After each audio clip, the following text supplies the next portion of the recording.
Pronto.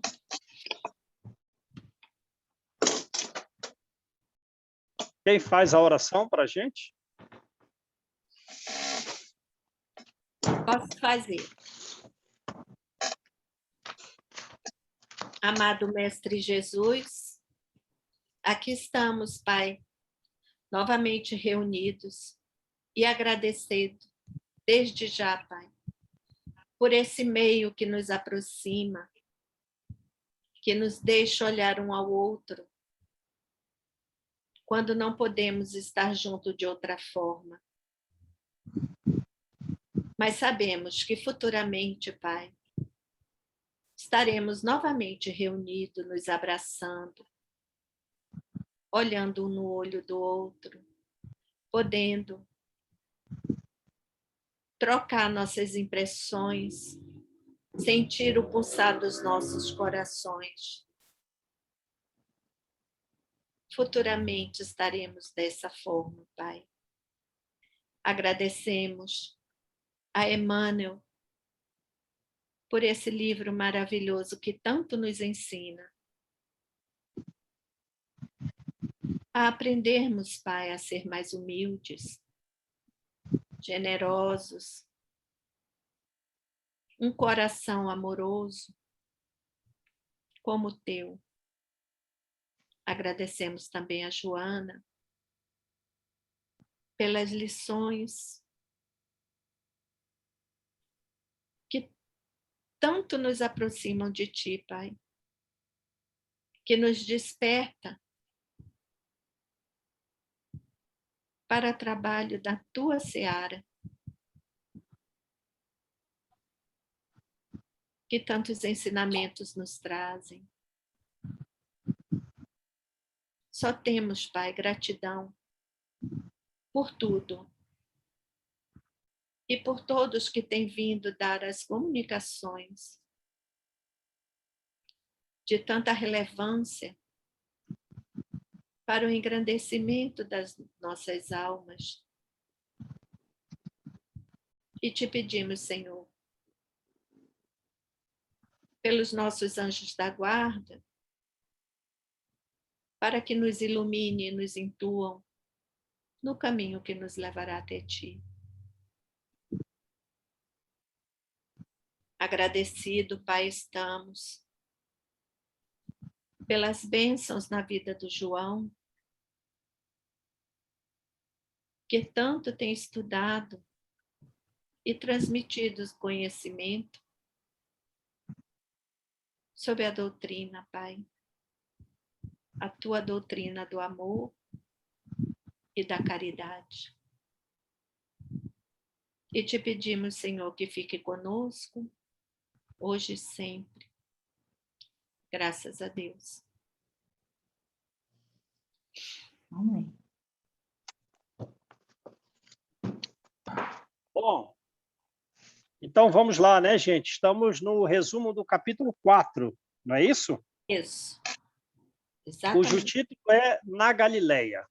Sim. Se a gente recordar do capítulo anterior, foi aquela festa, né, com mais de 15 serviços de muitos escravos que anunciavam às pessoas que chegavam à festa, outras falavam da comida, o resto de comida que elas jogavam no chão, né?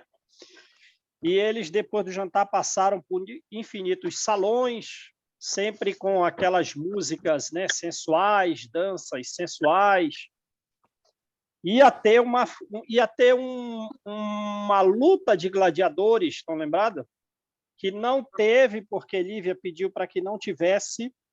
E, ao fim daqueles encontros, a Lívia, que, com uma boa evolução, viu nas telas do passado que Pôncio Pilatos era um significativo inimigo, sofreu a primeira investida dele e ela se defendeu, porém,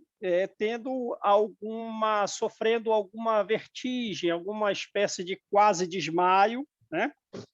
Mas a Fúvia estava de olho, né? Lembram? E fez um plano com como é que era o nome daquele? Sulpício. Sulpício Tarquínios, né, para prejudicá-los. E ela deseja que a Lívia se afaste de Jerusalém, que é a 150 quilômetros, mais ou menos, mais ainda, porque ela quer cortar as investidas do governador, que eram antes dirigidas a ela, que era a irmã era irmã, né, da esposa dele, do governador, e agora trocou-a pela Lívia. Então, ela quer que a Lívia vá mais para frente. Para você ver que os maus, às vezes, agem no bom sentido, porque eles vão parar em Cafarnaum, né? ao ladinho de Jesus, né? Isso. Então, é isso que diz. A gente, às vezes, por exemplo, como tem no livro dos Médiuns, é dado permissão para eu encontrar um espírito imperfeito? Sim, é dado permissão. Deus dá permissão para que haja um encontro nosso com os espíritos imperfeitos. Com que finalidade?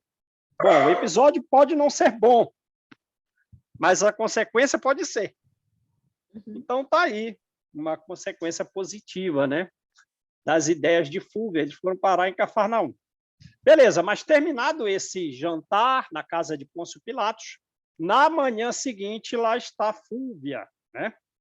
Porque a família de Emmanuel está na casa deles, né? Na casa do tio dele, casado com Fúvio, né? E aí o que acontece? Está ela no ouvido do Públio Lentulus, né? Uma intenção criminosa e uma certa falsidade, né? Olha, pelo nosso parentesco, eu tenho que tratar com você de um assunto extremamente doloroso. É isso? Você tem que resguardar sua esposa das investidas dos teus próprios amigos. Porque ontem eu, né, percebi um íntimo diálogo entre a Lívia e o Pôncio Pilatos. Aí o Emmanuel estranhou, né? Primeiro que era uma grosseria. Então você vê que Emmanuel era um homem sensível, né? Era um homem afetuoso e seguia uma linha correta. O defeito dele, como nós sabemos, é a questão do orgulho, que o leva, às vezes, a atitudes, né, derivadas de um impulso, impetuosas, num momento ou no outro. Mas ele estranhou, não era a metodologia que ele agia de uma pessoa de bem. Então, ele não considerou e ainda disse, né, não aceito nada disso. A minha esposa, ela é sempre uma pessoa nobre, sempre foi uma pessoa honrada, e a gente sabe que é. Do próprio sonho dele, né? Ela participou, digamos assim, do projeto de melhoria dele no plano espiritual, inclusive do diálogo que ele teve com entidades superiores, determinando qual seria o melhor planejamento para ele no futuro, do qual ele não participou nada. Ele não participou nada, mas ela está com a mão na cabeça dele, para que ele, né, se harmonize, se equilibre. Lembram disso? E ela tem o perispírito de mão translúcida, brilhante. Ele não. Mas ela vai renascer e vir com ele para as provas do mundo, pelas quais ele vai passar. Mas vê que os espíritos superiores muito esperam de Públio Lentulus. Apesar de 50, 60 anos atrás, ele, como Sura, ter cometido aqueles crimes, muito se espera dele. E a gente sabe que está chegando um momento crucial, porque ele vai encontrar Jesus.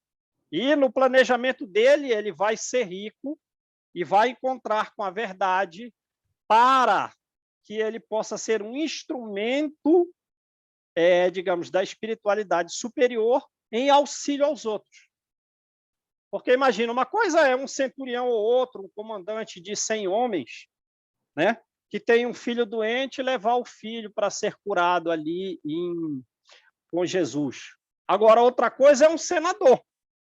Alguém que na região ali da Judéia, da Galileia, ele é alguém enviado diretamente pelo imperador, portanto, com funções legislativas acima do governador, e ele se converter ao cristianismo, né?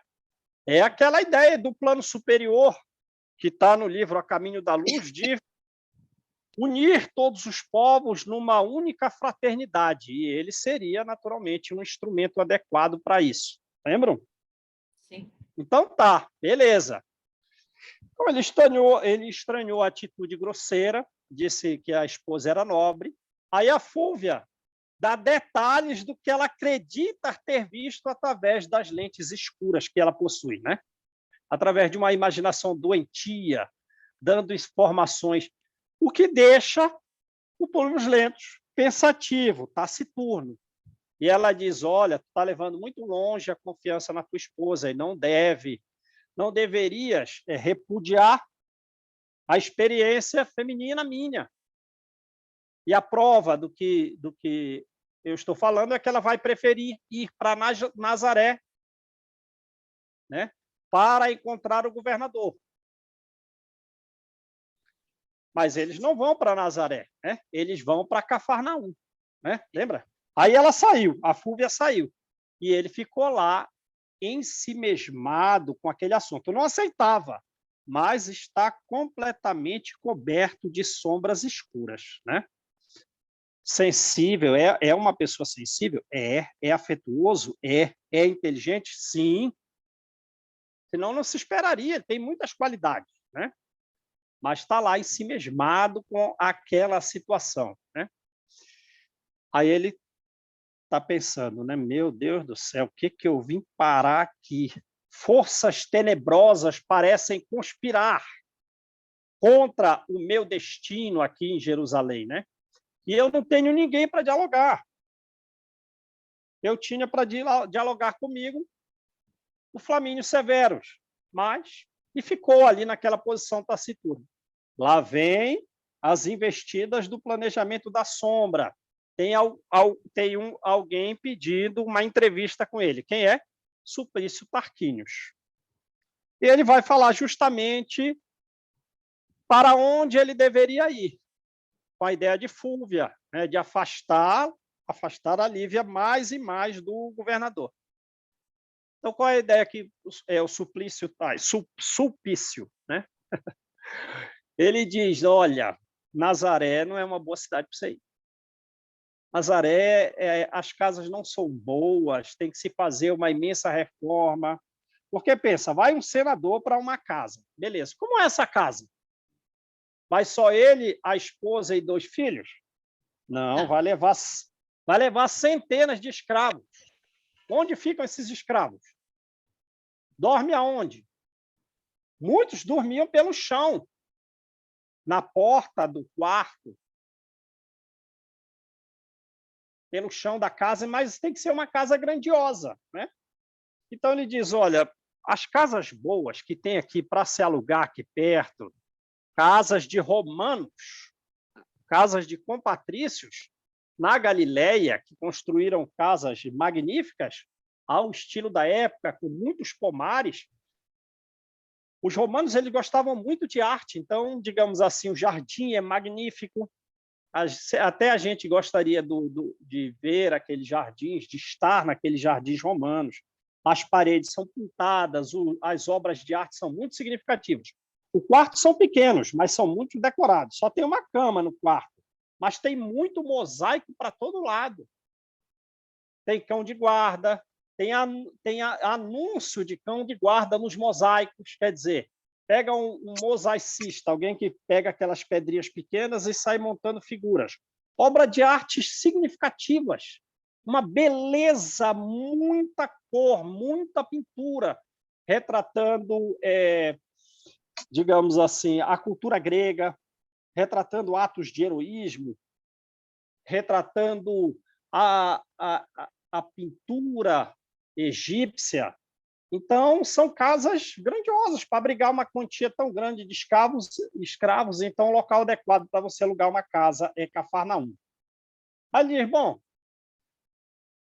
Nazaré fica aí a 150 quilômetros aqui de Jerusalém. Para onde fica Cafarnaum? É só 40, 50 quilômetros a mais ali de Nazaré, né? Não, fica muito mais longe. Com a ideia de Fúvia, né? Fica muito mais longe. Olha, então, e o Sulpício está interessado, porque é ele quem vai intermediar a negociação. Vocês acham que ele não vai ganhar um dinheiro nessa jogada? Vai. O que o senador diz? Olha, então você está autorizado a concluir o negócio. Ora, e ele vai, naturalmente, botar um preço em cima, né, no preço em cima do aluguel, porque ele não quer comprar uma casa, ele quer voltar para Roma o mais rápido possível, né? E o Sulpício saiu super satisfeito o senador, então, volta à posição em si mesmada, cultivando aquela falsa denúncia de Fúvia. Cultivando. Percebe como é que funciona as coisas na gente? A tal ponto que adquiriu uma ansiedade mais significativa. Vê como é que a gente, né, aceitando aquela ideia, ainda que a gente trace uma luta dentro da gente, de qualquer forma, perdeu o equilíbrio. Não é verdade isso, mas fica ali em si mesmado. Será mesmo? Na dúvida. Então tá. Aí é noite desse dia. A família do tio saiu, foi para alguma atividade. E eles ficaram, então, a sós, né? E depois do jantar, como está o Públio Lentulus? Como frequentemente estão os homens. Lembra da viagem? Quando ele está no barco taciturno, né? Fechado, semblante contrariado.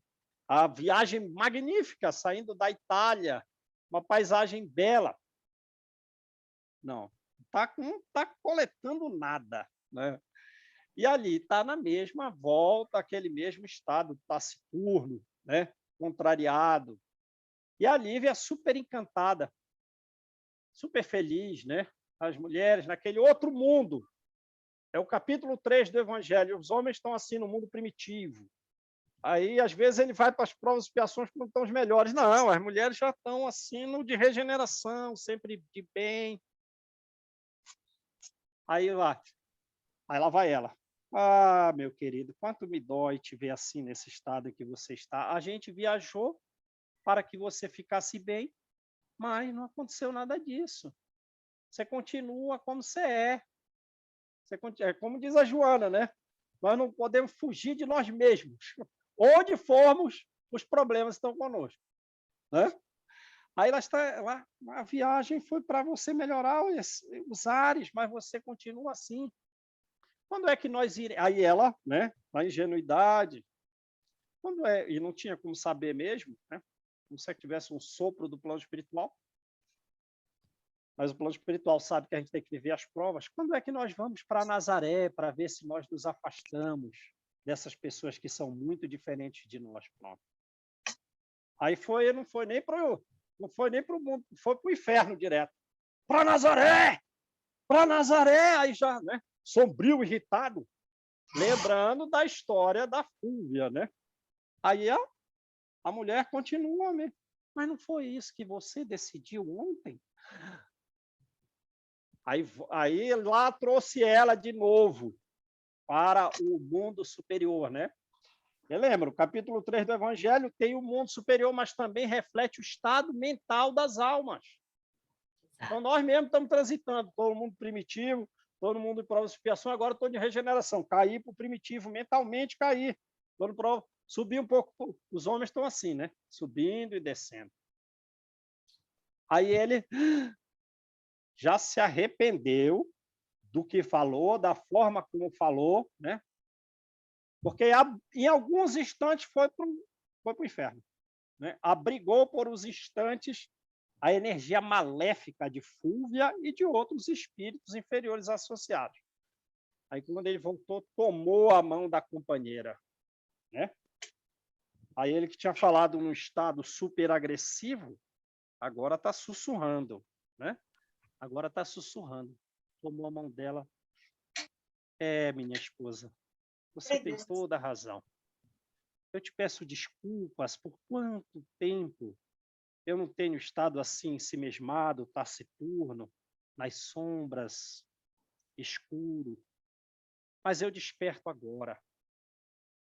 Eu desperto agora, porém eu desperto preocupado, né?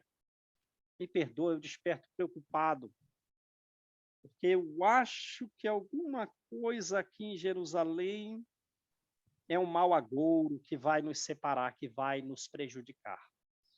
E ela ficou espantada, né? Ficou espantada com aquilo, mas ele tomou as mãos dela para beijar as mãos.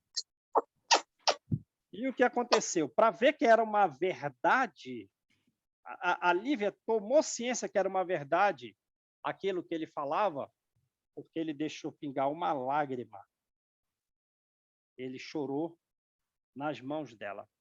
E como sempre as emoções falam mais do que as palavras, ela se espantou. O que é isso? Por que choras? Né? Mas ela está enternecida por aquela manifestação afetuosa. Ela está enternecida pela manifestação afetuosa. Porém, está angustiada, porque o estado dele é de angústia. E o que ele diz? Sim, eu sinto que gênios do mal, né, rondam a minha mente, rondam o meu coração. Eu tenho visões sombrias, como se dirigissem essas sombras para o fim da nossa felicidade. Aí o que ele diz? Não me deixe. Você é a minha última esperança nesse mundo e nossos filhos são flores do teu coração. Não me deixes, porque contigo eu consigo vencer até o impossível. Né? Aí ela entendeu. Não me deixes, permaneça comigo. Aí ela voltou lá atrás, na noite anterior, em que ela recebeu a cantada do governador. Mas como ela repudiou a cantada, ela tem agora uma fortaleza significativa para agir, para falar, para cantar. Porque se ela tivesse falhado, não ia ter condição de agir agora nesse estado para levantar o seu casamento. Então, o que é que ela faz? Ela pega o esposo, leva ele para o terraço, e lá tem uma harpa. E ela vai para a harpa e canta aquela música que todos os espíritas conhecem. Né? Aquela música que é a autoria de Emmanuel, quando ele era jovem. Veja a sensibilidade do coração. Né? Mas era comum também da juventude romana tecer orações, canções românticas. E essa canção, Emmanuel, jovem, fez para ela. Né? A juventude romana fazia. Nós, quando romanos, né, estávamos aí já com alguma sensibilidade significativa. Espera aí, apareceu. Estão me ouvindo aí, gente? Sim. Apareceu uma mensagem aqui, aí essas mensagens sempre cortam, né? Aí tá, beleza. Aí ela cantou aquela oração, aquela canção. Aquela canção era uma canção deles, que eles reservavam para alguns momentos especiais. Só que a forma como ela canta, ela está como um pássaro divino do paraíso. E a última nota musical, ela demonstra a angústia, né, que aquelas palavras estão trazendo, e ela concorda que, relativamente, com relação ao futuro deles, eles podem ter algum prejuízo ali conjugal, algum prejuízo familiar. Então, ela também está com alguma angústia. Mas a canção, né, aí ele abraçou. Aí tirou todas as sombras do coração através do diálogo emotivo e da canção. Né? A música tem um imenso poder na alma humana. E ele, que estava lá na região dos infernos, e há pouco tempo falou, né? Pra Nazaré! Lembrando do que Fúvia disse. Depois ele próprio melhorou, Mas agora ele está transportado. Ele está desanuviado com a canção que ele está satisfeito. Então, quem era ele naquele momento, né? Inteligente, sensível, afetuoso, mas também orgulhoso e muitas vezes, em um momento ou no outro, age com impulso, né? Conhece algum pessoal assim? Aí ela diz, olha, vamos retornar para Roma, porque as provas a gente vive elas mesmo em qualquer lugar, né? E assim a gente se afasta desse pessoal. As provas estão em todos os lugares, né? E a alegria é a bênção dos deuses. Mas a gente volta no Evangelho e completa. A dor também é, né? Não é? A dor também é. Pega aquela mensagem lá daquele espírito protetor, lá no capítulo 8 do Evangelho, bem-aventurados os puros de coração. Olha, eu só não quero perder a capacidade de amar. Se Deus me colocar nas provas, nas aflições, nas dores, eu vou bendizê-lo. Se tiver momentos felizes, eu vou bendizê-lo. O Senhor só não me deixa perder a capacidade de amar. Lembram disso? Aí é um espírito protetor. Protetor de quem? Pelo amor de Deus, pela mensagem, aquele espírito protetor parece ser protetor da humanidade inteira. Aí, né? Aí ela quer voltar para Roma e ele diz assim: olha, a gente trouxe aqui um barco só para nós, vieram conosco aqui centenas de pessoas, outras centenas vieram nos encontrar aqui no Porto de Jope para nos acompanhar 60 quilômetros para Jerusalém, uma caravana imensa, parecendo uma caravana militar para a gente voltar em uma semana. O que a gente vai dizer para eles? Tanto trabalho, tanto movimento para uma semana de viagem? Não, e além de tudo, a gente não veio aqui pela Flávia e ela não está, eu tenho que dar um pouco da hora, não está melhor, ela não tem melhorado, as feridas não têm cicatrizado. Né? Sim, o clima está fazendo bem a ela. Então vamos fazer o seguinte, eu decidi que a gente não vai para Nazaré, que a gente vai para Cafarnaum. E vamos providenciar tudo para a gente sair daqui o mais rápido possível. De fato, eles em 30 dias vão para lá. Eles querem se afastar também dos próprios parentes, da própria Fúvia, que eles faziam ali, né, o Emmanuel se fazia surdo, Emmanuel não, Publius Lentulus, se fazia surdo para ela. E a Lívia, o que ela fez? Foi viver no mundo dos filhos, fugindo das investidas do governador. Beleza.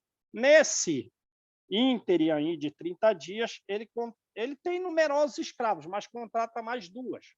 Mas é que elas falam o dialeto local, elas conhecem os costumes e conhecem a região da Galileia. Então, é Ana e Semele, lembram bem? Que foram sugeridas pela própria família do tio. Amigos da família do tio sugeriram. Beleza. Ele vai se despedir, então, o Públio Gento chegou a hora de se despedir do governador, o governador lamenta que ele vai para mais distante, que ele não vai ficar em Nazaré, mas ele diz, tudo bem, a gente se encontra, eu deixo de ir para Tiberíades e vou ao seu encontro. Né? Olha, e como eu estou aqui na governança, responsável pela segurança de todos os patrícios nessa região, eu vou mandar o Sulpício com você para ser o dirigente da tua segurança, tá bem? E ainda vou mandar um lictor e alguns centuriões. Ora, o centurião é o cara que comanda 100 homens. Então, ele disse, alguns centuriões. A centena comandada vai junto? É provável, o livro não fala, mas é provável, né? Porque eu não ia separar o chefe. E onde vai ficar todo esse pessoal lá? Pensa bem, né? Aí eles vão, sai pela região, né? seca da Judéia, passa pela região da Samaria, uma região esverdeada, e chega lá, alguns dias chega lá em Cafarnaum. A casa está a meio quilômetro, a 500 metros de Cafarnaum, entre árvores frondosas, árvores frutíferas. O lago é talvez o lago de melhor azul e o lago que tem mais peixe no mundo. Lago extremamente piscoso. A região muito bela, clima ameno, pomares, é uma das melhores casas da época para se morar, né?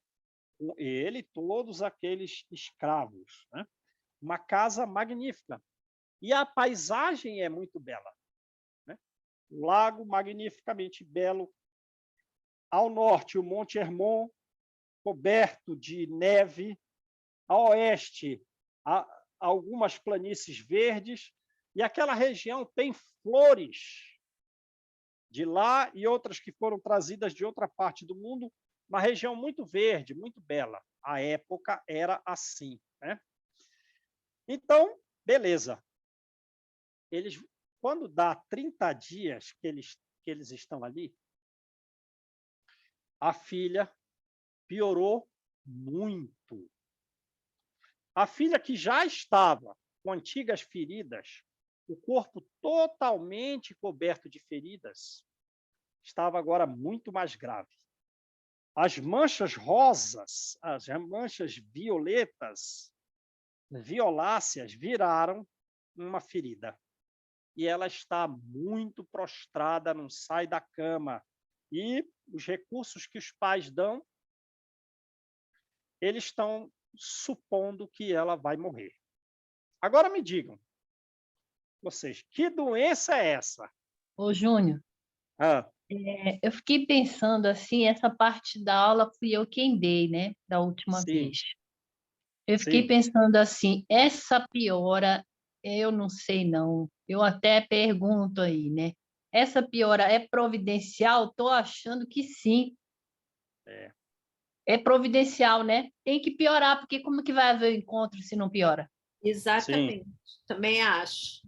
Não só a piora, como a melhora até Jerusalém. Quer dizer, saindo de Roma para Jerusalém, estou no caminho certo. Melhorou, É né? minha... E agora Exato. piorou? Minha filha está melhorando. E quando chega em Cafarnaum, pronto, Piorou. piorou. Ela Pioraram, está né? ela tá prostrada, as feridas, onde não tinha ferida, só tinha mancha roxa, virou ferida, e ela está muito mal. Virou Ela pus, está né, na... que falou. Hã? Falou que ela era uma pústula só. E uniu as Pústula. feridas. É. Virou Uniu as pus, feridas. É, virou pus tudo, toda infeccionada. é. Agora pensa bem. Será que ela está realmente num processo de expiação? Será que é um processo expiatório, essa dificuldade dela? Ora, a gente sabe que teve um homem que veio cego sem que fosse uma expiação para que Jesus curasse.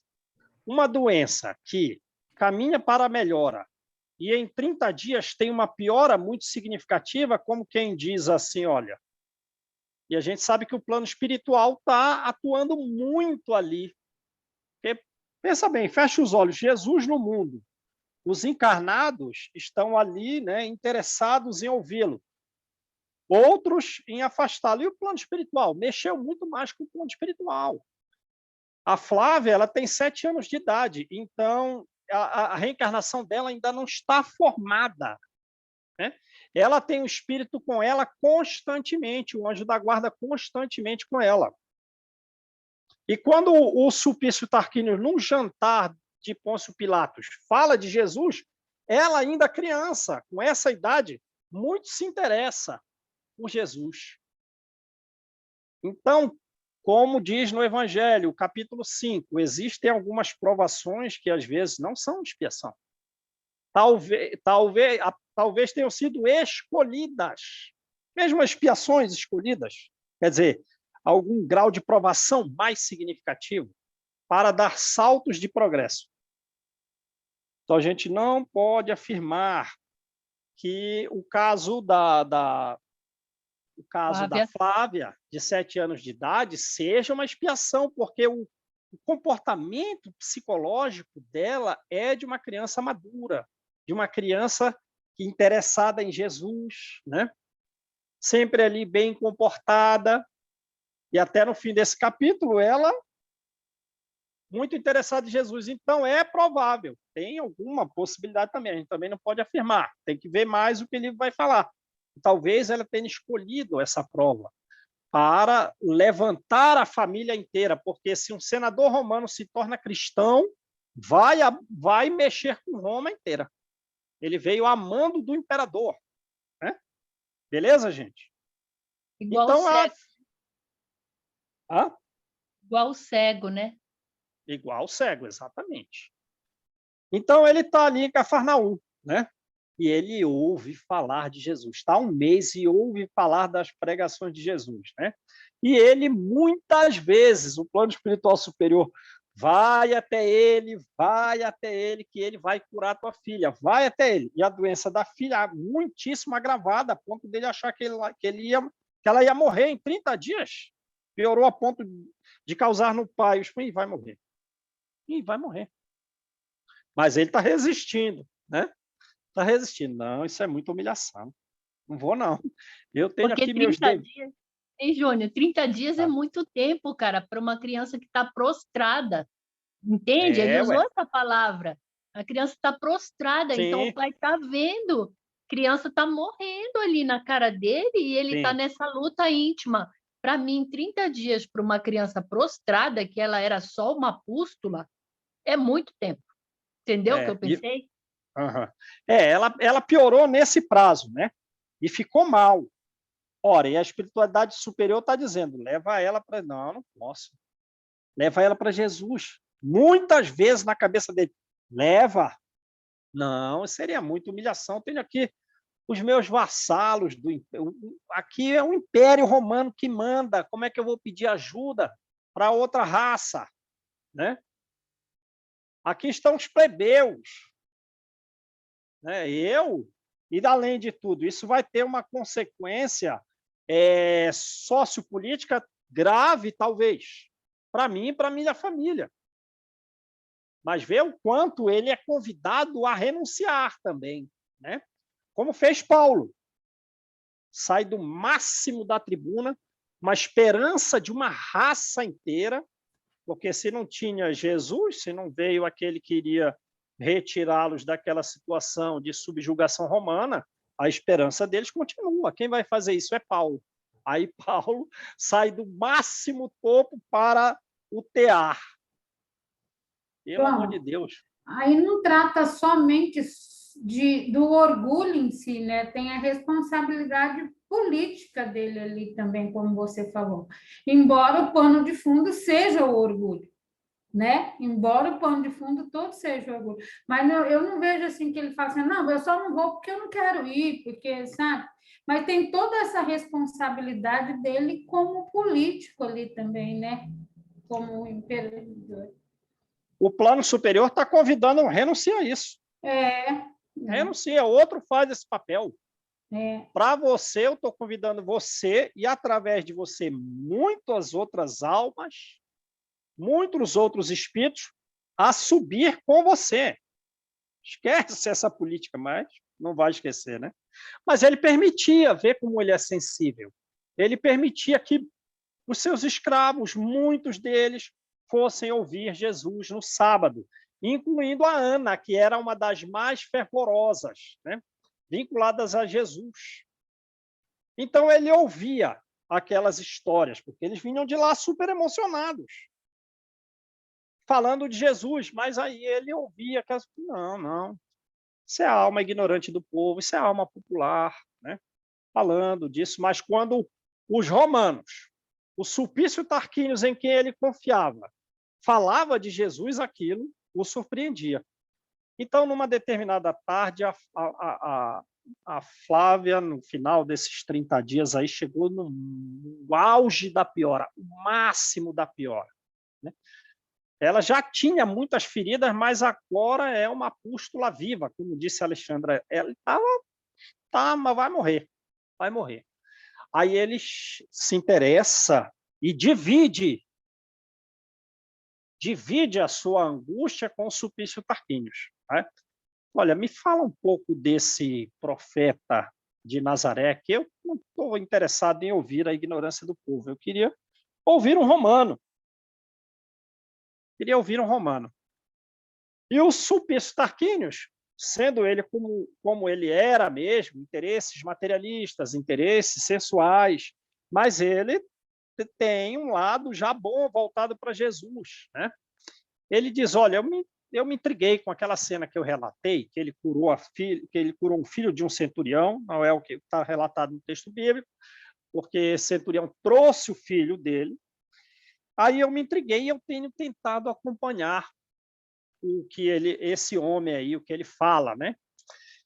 E realmente outros romanos estão também fazendo a mesma coisa. Estão indo ouvir Jesus junto com o povo. E para nós, ele é um visionário. Ele é um idealista, ele é um sonhador. Ele está fantasiado. Ele tem algumas fantasias. Mas eu vou falar uma coisa aqui para o senhor senador. Isso é quanto ao que ele fala. Agora, o que ele faz é algo, as obras dele são magníficas. E a cidade inteira está maravilhada com os seus feitos. A tal ponto que ele possui agora uma comunidade de discípulos que se dedicam a ele em todos os instantes. Para onde ele vai, esse pessoal vai com ele. Bom, tá bom. Com relação à teoria, o que ele tem falado aí? Não, o que ele ensina é contrário às nossas tradições. Porque ele fala que nós temos que amar os inimigos.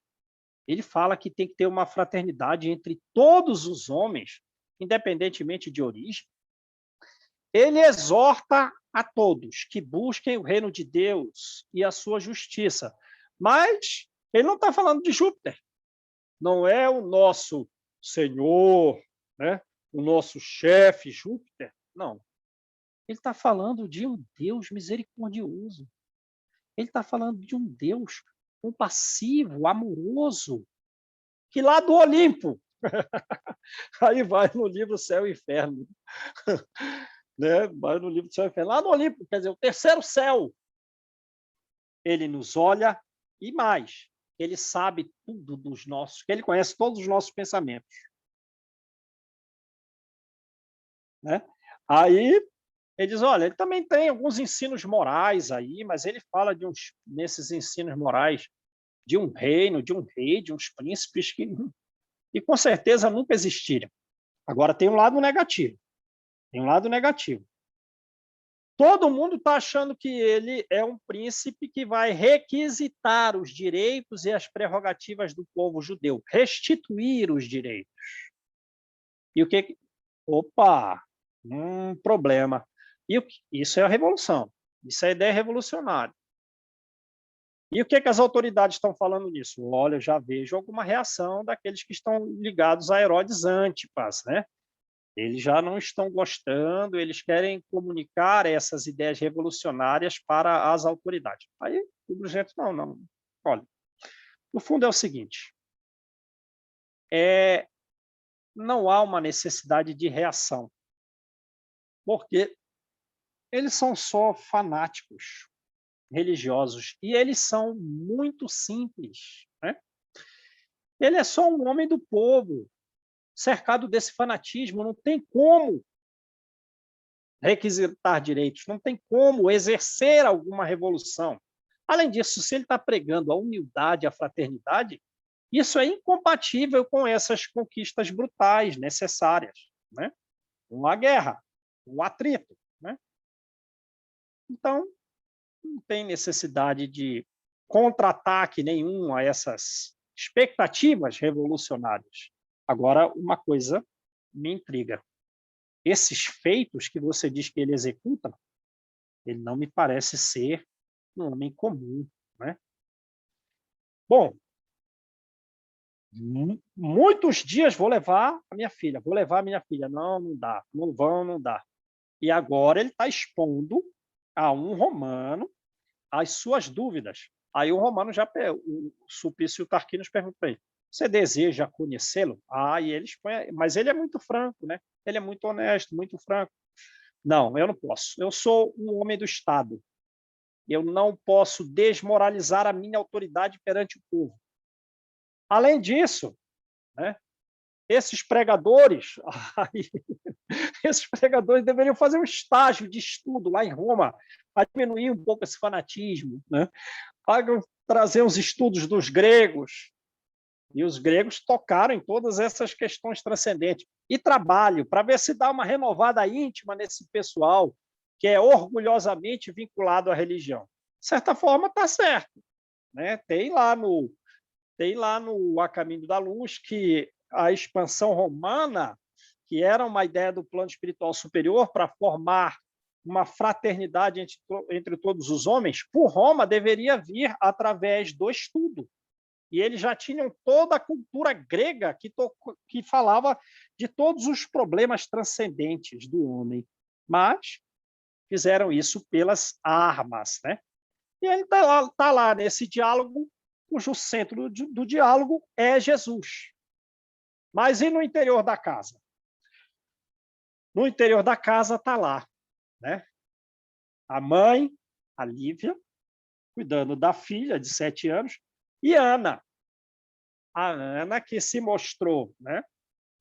Ela era um pouco mais velha que a Lívia, mas se mostrou uma pessoa muito inteligente, muito meiga, muito doce, carinhosa, afetuosa, e se tornou a companhia predileta da sua senhora, a ponto de que ela arrumou uma confidente.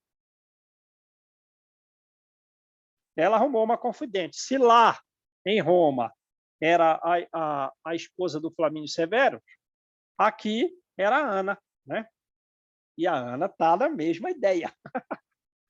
Pensa no plano espiritual superior trabalhando, né? Olha, minha senhora, né? Se nós levássemos a sua filha para Jesus, o nosso mestre, ela ia sair renovadíssima para o seu amor. Aí a própria Lívia também, né? Infelizmente, eu creio que Públio Lentulus, né, meu esposo, vai recusar. Ele não vai aceitar pela sua posição social. Ele vai se posicionar contra essa medida. Mas eu, quanto a mim, eu ficaria muito satisfeita de conhecer esse homem caridoso e extraordinário de quem você sempre fala, de quem você não para de falar. Mas a Ana insiste. Né? Olha, no sábado passado, quando ele desceu da barca de Simão, né, e a multidão se precipitou para ele, interessada na sua palavra, nos seus estudos, e o que ela diz também, e também nos seus eflúvios. Quer dizer, ela não vai usar as nossas palavras, radiação, não tem essa palavra. Energia, não existe a palavra. Mas ela vai usar outra sinônima. Ele tem fluidos divinos e toda a multidão, não só aqui de Cafarnaum, mas de Nazaré, de Corazim, enfim, de várias cidades, desejosos de ouvi-lo e também de receber os seus fluidos. Ela fala eflúvios, divinos. Não deu para a gente fazer isso. Não deu. Porque muitas mães conduziam os seus filhos doentes, os seus filhos com doenças antigas, doenças incuráveis, e era tanta criança que elas pareciam um bando de passarinhos inconscientes numa algazarra ensurdecedora. Só dava para ouvir a gritaria da gurizada. E como a multidão queria ouvir a palavra de Jesus, o que os discípulos fizeram, inclusive Simão Pedro? Começaram a repreender as crianças, né? Porque todos ali presentes, as crianças não iam deixar e não estavam deixando Jesus falar, Jesus ser ouvido. Aí começa a repreender as crianças. O que Jesus faz? Ele senta na pedra costumeira e vem falar da pureza do coração. Né? Não, deixai vir a mim as criancinhas. É o capítulo 8 do Evangelho, né?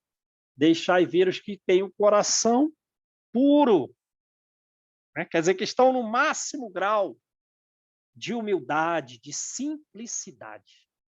Se a humildade é uma virtude, se ela for, e a simplicidade é outra, se elas forem elevadas no grau máximo, o coração é puro.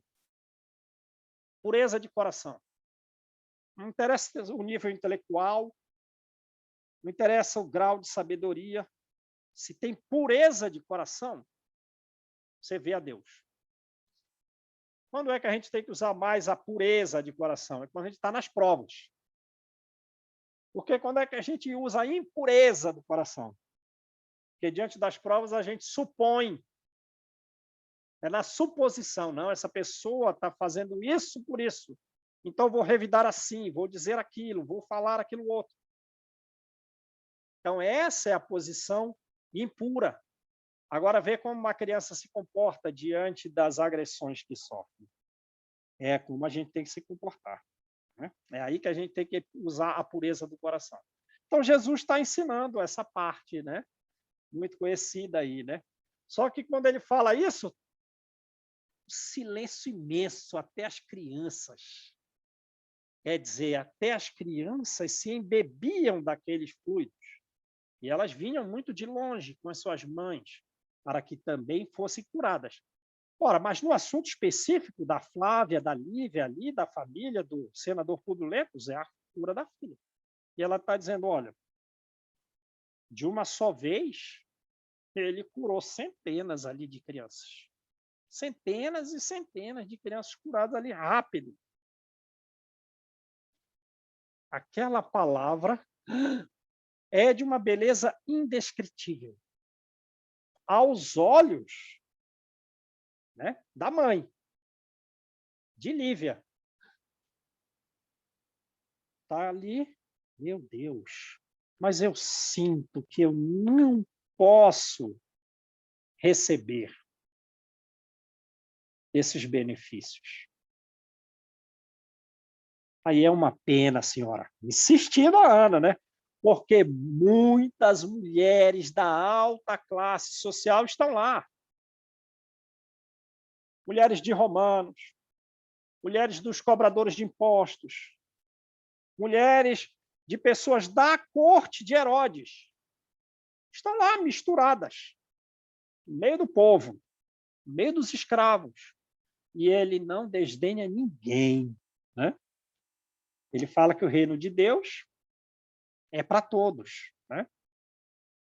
E, diferentemente dos enviados, ele até prefere, de todos os outros enviados, ele até prefere as pessoas que estão mais entristecidas, que estão mais infelizes, né? A Lívia bebendo aquelas palavras, só de receber as informações, sem nunca tendo visto, sofre uma atração singular.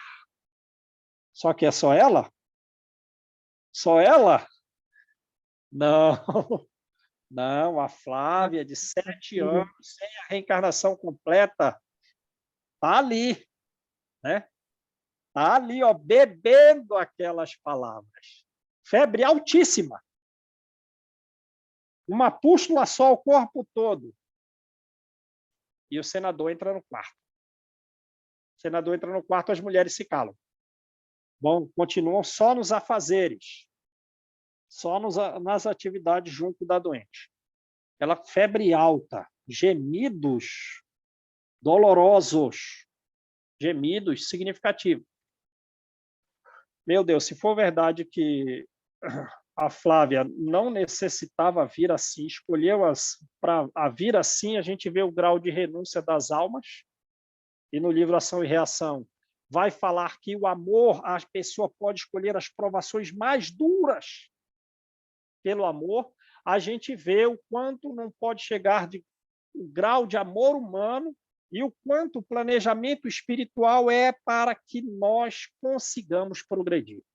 Se a gente não progrediu, foi falha nossa. Não tem outra coisa, porque pessoas encarnadas, desencarnados, fazendo tudo o que é possível para que nós progridamos. E o senador entra no quarto, as mães se calam, e ele vem, ele é sensível, ele é amoroso, ele é afetuoso, se debruça sobre a filha. Minha filha, o que você está querendo para dormir melhor? Ela com febre, gemendo de dor. Você quer algum brinquedo? Você quer alguma coisa? Eu mando trazer brinquedo de qualquer parte do mundo para você. Mas ele está emocionado, então a voz mostra a emoção de ver a filha naquela situação. E a emoção de voz faz com que a mãe chore, a emoção de voz do esposo. Ele é sensível. E ela, um esforço muito significativo, né? Tentando falar, mas a dificuldade fisiológica é tão grande que ela não consegue falar. Olha o grau que ela está. E o próprio pai espelha a dificuldade, ele quer viver a dificuldade no lugar da filha. Porque ele diz, ele começa a murmurar. Né? Ele diz, isso, minha filha, fala o que você quer, diz para o pai que eu vou conseguir. Aí, numa frase reticênciosa, murmurando, voz muito baixa, não consegue falar. Pai, eu quero o profeta de Nazaré. Né? Frase curta, né? Direta. E aí ele fica cabisbaixo. Foi um convite agora direto do plano espiritual. E a gente sabe que muitas vezes nós que nos dedicamos à mediunidade, no serviço técnico da mediunidade, apresentamos muitas dificuldades para exercer a mediunidade. Porém, o intercâmbio de pensamento não está restrito à casa espírita. Né? A intuição não está restrita à casa espírita, como a gente vê no livro Missionários da Luz. Mãe e filho, numa tentativa de desenvolver a mediunidade, incapazes. Incapazes. Não sai nada dali. Porque eles têm um vínculo muito significativo com a espiritualidade inferior. Então, não é razoável que desenvolva a mediunidade, porque o lado moral não está elevado. Mãe e filho. Agora, quando ele sai lá fora, encontra a irmã. E a mãe encontra a filha. 16 anos. Já viram isso? E ela serve de um canal para falar o que o instrutor de André Luiz quer dizer a eles, com extrema facilidade. Ela está no serviço técnico da mediunidade? Não. Ela está na evangelização do mundo. E ela diz quase que literalmente o que Alexandre quer dizer. Mas essa fase da juventude, essa fase infantil, o espírito humano, se vem de um lugar alto, ele ainda traz os fluidos do plano espiritual superior. Não está ainda contaminado. As células do corpo, portanto, da voz, do coração, do pensamento, com as maledicências, com as tendências sexuais inadequadas, com a gula, com a bebida, não está contaminado. Então, é um instrumento perfeito para a evangelização do mundo. E a Flávia, com 7 anos, reforça o convite direto do que era uma dúvida dele, né? Não só para que a filha seja curada, mas que toda a família seja elevada. E não só a família seja elevada, mas um grande percentual significativo dos próprios romanos e de outros povos, porque a mensagem de Jesus é para todos. Logo mais, alguns anos mais, vai estar Paulo. Soma aí 20 anos desse momento, 30 anos desse momento, vai estar Paulo diante do imperador romano, falando de Jesus, falando do Evangelho. Né? Agora, qual seria o contexto do mundo se o senador, vê como era muita esperança, tem algum outro senador do mundo que vai encontrar Jesus, senador romano? Não tem.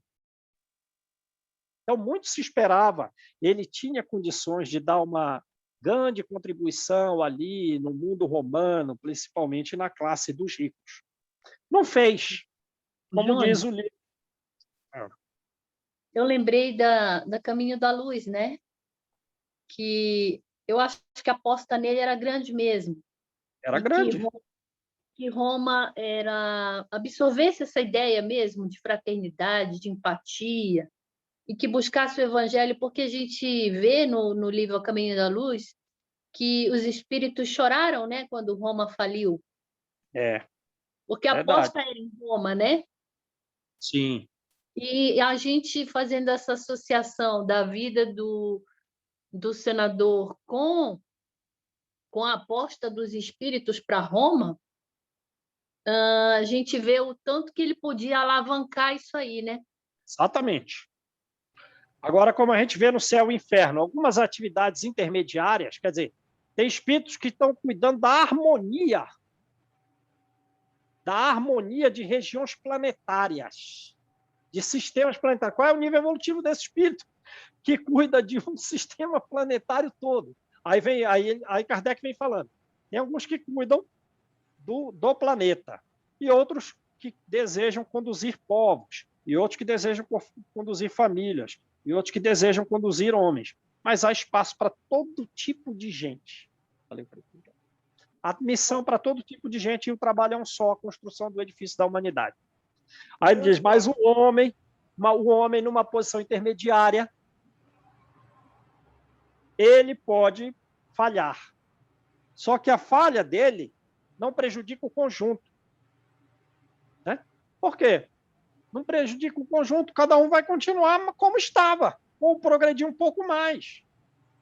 Mas o contributo que deveria vir através daquela pessoa, e no caso de Públio Lentulus, se não veio, ou não veio como deveria vir, as pessoas vão conseguir por outros meios, ou vão conseguir alguma coisa a mais que continua. Mas o homem pode retardar um pouco o progresso, pode prejudicar muito a si mesmo, mas não prejudica o conjunto. Beleza? Então vamos encerrar aí, né, gente, que já deu. Passamos aí 8 minutos. Mas eu acho que não vai ter problema. Cadê o livro da Joana?